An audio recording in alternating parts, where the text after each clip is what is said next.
Hi, I'm sitting here with Steven Sorokov, about to talk to one of my favorite people on earth, so talented, star of stage, screen, television, movies, recordings, everything. Lainie Kazan. Hello, Jamie. I'm so happy to be here. Well, we are both happy that you are here. And I mean, I know in the early days I just got to admire you from afar when I used to go see you at the Persian Room. Remember the wonderful Persian Room? And remember we had the same hairdresser. We did.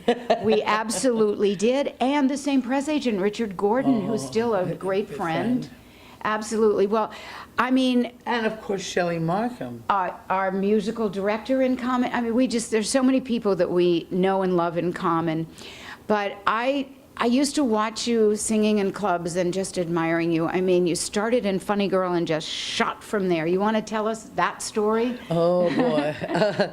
Well, I was understudy to Barbra Streisand, and I never went on. I went on twice in one day, a year and a half after the show opened. And everywhere I went in New York, people would say, you know, if you ever go on, call me. So I'd write their name and number down. And finally, I got the call that I was going on, and I said, well, I don't know what I'm going to do. I went and I rehearsed with the cast who I'd never been on stage with, because I only rehearsed with the understudies. So Sidney Chaplin dragged me from pillar to post, told me where to go, and I was ready. I went into Barbara's dressing room, and I dressed in her dressing room with her dresser. Oh, my God. I thought I was going to die. I was so thrilled and nervous. And then I called everybody on my list, and they all showed up. And so did Barbara. Oh. Yeah, and she passed me. She stood in the hall, put on her hat and coat, and walked out on the stage.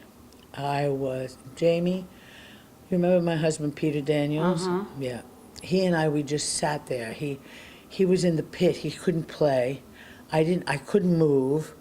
And I went next door and just cried my eyes out. And the next morning when I woke up, it was headlines all over the paper.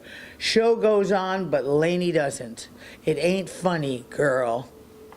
So I walked very sheepishly to the theater, and Ray Stark was out there, and the company manager, Marvin, and all these wonderful people, and they said, look, you're going on, but you cannot tell a soul. So I said, well, can I at least call my mother? And she had a duplicate list. And everybody came back, and I got reviewed in Time magazine and Newsweek and the Times, and it was stunning, and it was almost too much for me. I became like a pawn. And everyone wanted to handle me and manage me, and I had just graduated college, and I was kind of a nice Jewish girl from Brooklyn. I didn't know what hit me. But I wasn't an innocent in that way. I wasn't somebody, because my father was a bookmaker. And he, for years. And he didn't exactly make books. Right. I thought he was in publishing till I was about 12. But I went, he used to take me to nightclubs. I saw Sophie Tucker, and I saw everybody. My parents took me everywhere. So I knew about the business, but from a distance. And it was an overwhelming time for me. And I started singing in all the grand hotels all over the world. You know, the Persian Room, the Empire Room, Rainbow Room, in Paris and London. And, wow. I stayed at the Connaught, and there I was. And I remember the album cover. I think I still have that record. I have one, too, with me, actually. I made it into a CD. Oh, cool. Renee, do we have one of those albums, the red ones? Yeah. Yeah. So, I remember the disc jockeys, William B. Williams. Oh, yes. He'd say, we haven't gotten around to playing the record yet. We're still playing the cover. Ah, how wonderful. Well, you've gone on to star in television, all these, not only appearances on things like The Tonight Show and Dean Martin and whatever, but you went on to star in many movies, and one of them being my absolute favorite, My Favorite Year, written by our mutual friend, Norman Steinberg. How's he doing? He's doing great. He's teaching, and he's living out in Brooklyn and upstate, and he's as funny as ever. And I mean, that is just a classic movie. Oh, what a joy that was. You know, we were very friendly. And we'd go to these parties, and at the parties, he'd make me talk in a Yiddish accent, because it was funny, I guess. And then he said to me, I'm sending you a script. So he sent me a script, and he told me, you're going to play the journalist. And it wasn't funny. I said, Norman, you have to let me play this Jewish woman. I know her. She's in my bones. She's in my blood. She sits outside my apartment building, my mother's friends. Those are my mother's friends. So he said, let me set up a meeting with Mel Brooks. Wow. So I went and I had a meeting with Mel Brooks, and I came dressed as the character. Because at that time, I was the chanteuse, I was this, bombshell. Right. So I came as that character. And he said, you've got the part. And that's how that happened. And of course, the die was cast. There's never been a part that I've played where I've been my own age or my own ethnicity, so it's been a very interesting ride. Well, in Beaches, you played Bette Midler's mother, and you're not much older than she is. I think 2 years. And then you did My Fat Greek Wedding. Yeah, My Big Fat Greek Wedding, 2, and we did 1 and 2. And 2. And it looks like we're going to do 3. Wow. Wow. So it's been a good ride. It's been a good ride. And also, of course, now you're back in New York, and you've been playing at the Iridium. You've got the Last Night Tonight. No, tomorrow. Well, no, tonight yeah, and tomorrow night, 2 shows each. We will be there tomorrow night to see you. Excellent, excellent. And we're really looking forward. So tell us about the show at Iridium. I haven't been feeling really all that well. You want to tell us about why? I had a terrible accident this year in April.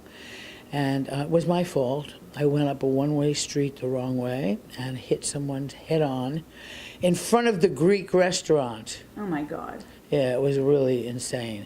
And they took me to the hospital, and I broke a lot of ribs, and I broke my clavicle, and my heart went into AFib, and my knee was crushed. So I haven't worked since April. That's like 7 months. Wow. It was time. They made an offer to me, and it was such a generous offer. And I said, you know what? I'm going to go do it. So I hobble on the stage. My voice is not as great, I think, as good or as focused as it was.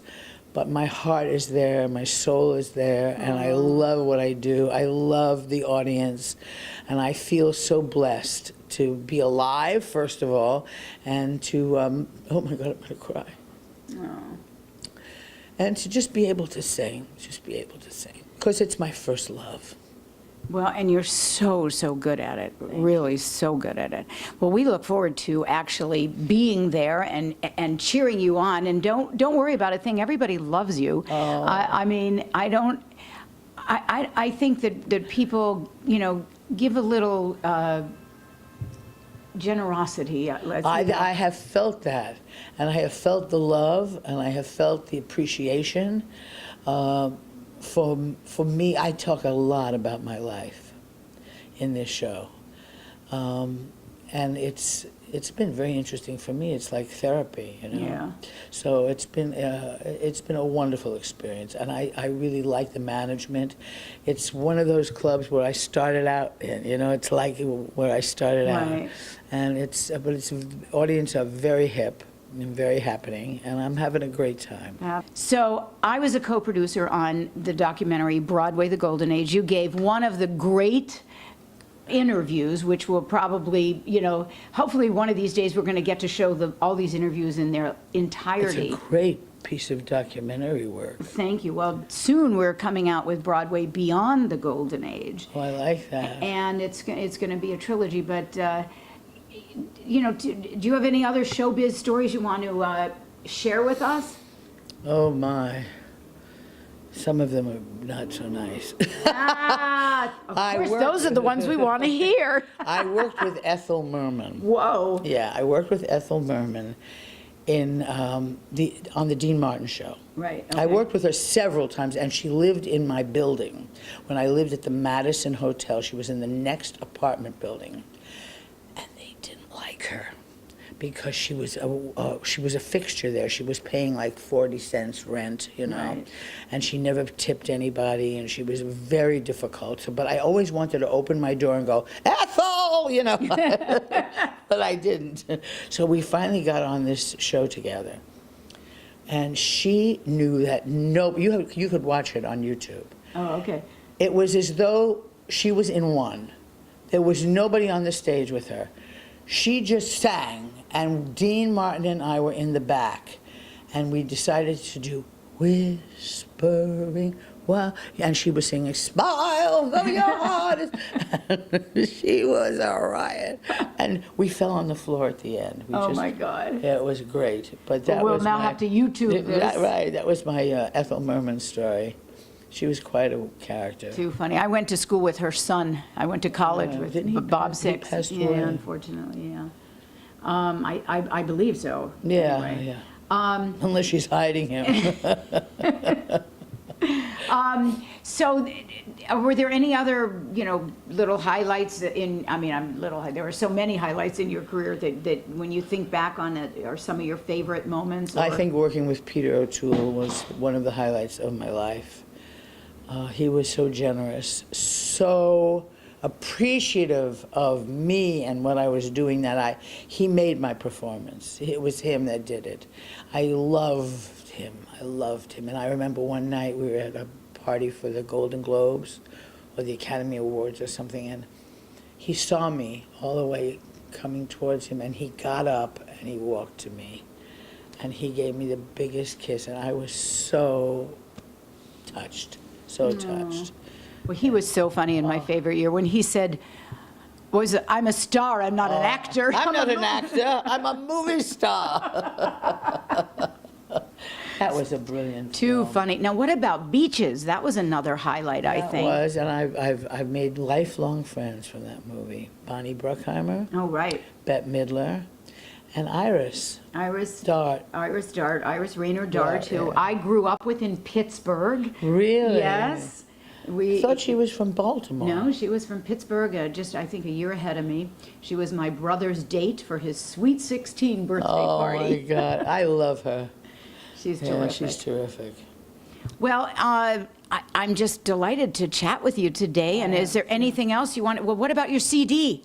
I have three CDs out. My very first album, which is right now the one that you have somewhere, and then I have the Chanteuse is Loose, which I just released because I owned it, and I decided to put it out. I made that album at the Playboy Club in 1978, so it's a vintage. Oh my God, I remember the Playboy Club on 1 East 59th Street. Right, and then I had one in L.A. as well, Right. Lainie's Room. Right, Lainie's I Room remember East and Lainie's Room. West. And I just, I put that out, then I have one out called In the Groove with my daughter, who sings her fanny off. And then I have my last album, which is called Body and Soul.